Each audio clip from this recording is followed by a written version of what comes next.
Let's bring you this now. The government's COVID-19 relief scheme, also known as TERS, is set to resume later on this month.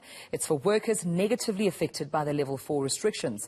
Now, parties at the National Economic Development and Labour Council agreed that the program should be resuscitated. But to tell us more about these developments, I'm now joined by Cosatu President, Ms. Zingiswa Losi. Ms. Losi, thank you for your time and good morning. Those conversations between Cosatu and government, how did they go, particularly regarding TERS?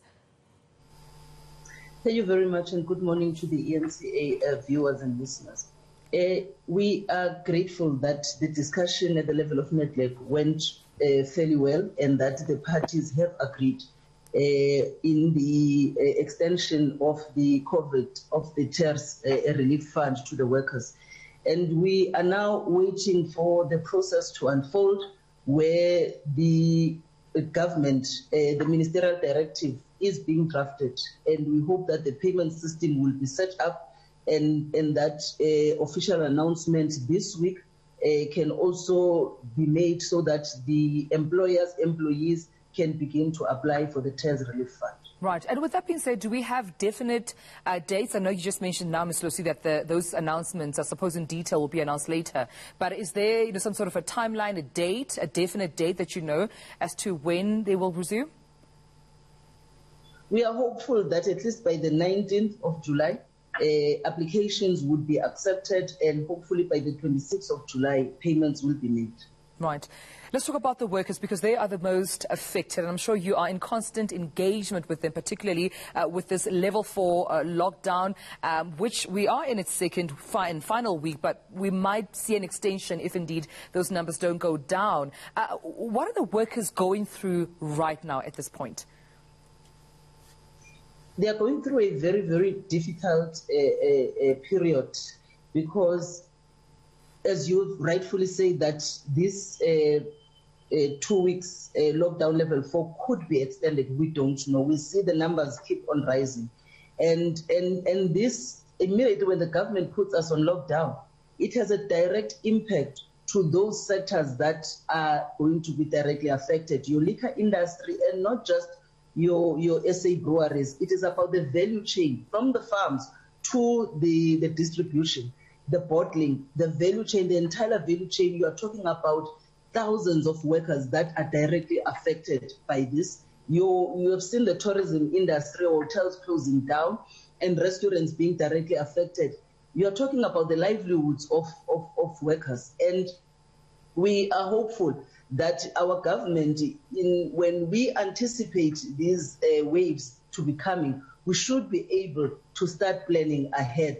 With our anticipation, as we think that, for an example, now we're told we should be expecting the 4th wave by October, November this year. And we think that once we begin to make such anticipation, we should do so even in terms of planning. Yeah, and I suppose that planning will better put the workers in a better position to, sustain their families, their livelihoods and households. With that being said, just for clarity's sake, I understand that there was also an agreement that the existing TERS formula will still be applied in this regard. Indeed, we have agreed that the formula should remain the same because the situation has not changed. It is just the different times of the year, but where we were in last year in February, this is where we are at now. And with the anticipation of things getting even worse, we think that is why we're saying that our planning should be about what are we going to do to avert even the situation, which means then that for us to have a herd immunity, we need the vaccination program to be rolled out with efficiency so that South Africa is not left behind from the other developed countries, because really our economy cannot afford anymore any lockdowns now. Yeah.